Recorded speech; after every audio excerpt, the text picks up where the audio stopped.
बिस्मिल्लाहिर्रहमानिर्रहीम। शुरू करता हूँ अल्लाह के पाक नाम से जो बहुत बड़ा मेहरबान नायत रहने वाला है।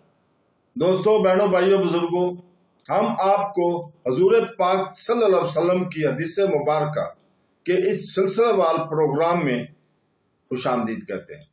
और ये सिलसिला हमने हदीस मुबारक का सही बुखारी से शुरू किया हुआ है, जिसको उम्मत मुसलमान में मुतफ़िक़ा तौर पर कुरान पाक के बाद एक मोतबर किताब करार दिया।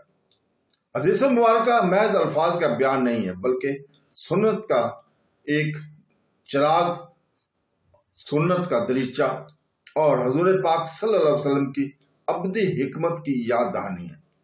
तो आइए हम आज आपके सामने हजूर पाक सल्लल्लाहु अलैहि वसल्लम की हदीस नंबर 71 जो सही बुखारी से ली गई है उसको बयान कर रहे हैं। आप इसको सुने। हजरत मुआविया रजी अल्लाह ताला से रवायत है कि उन्होंने दौरान खुतबा में कहा, मैंने नबी करीम सल्लल्लाहु अलैहि वसल्लम को ये फरमाते हुए सुना, अल्लाह ताला जिसके साथ भलाई चाहता है इसे दीन की समझ इनायत कर देता है, और ये तो सिर्फ तकसीम करने वाला हूँ, और मैं तो सिर्फ तकसीम करने वाला हूँ, और देने वाला तो अल्लाह ताला ही है।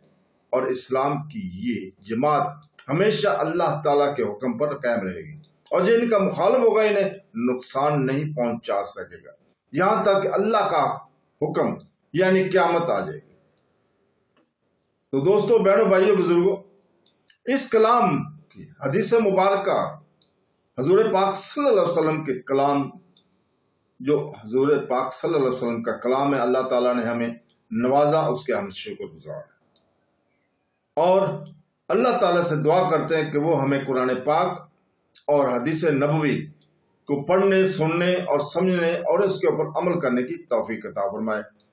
आमीन सुम आमीन। अल्लाह हाफ़िज़।